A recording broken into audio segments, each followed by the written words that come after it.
बिस्मिल्लाहिर्रहमानिर्रहीम। अस्सलामुअलैकुम। सिरात मुस्तकीम सऊदी न्यूज़ चैनल में आप सबको खुश आमदीद कहा जाता है।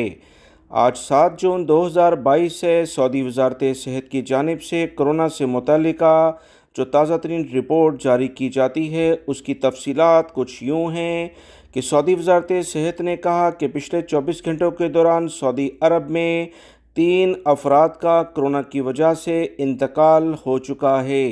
इन्ना लिल्लाहि व इन्ना इलैहि राजिऊन। मज़ीद इत्तलात के मुताबिक 99 अफराद की हालत काफ़ी ज़्यादा ख़राब है।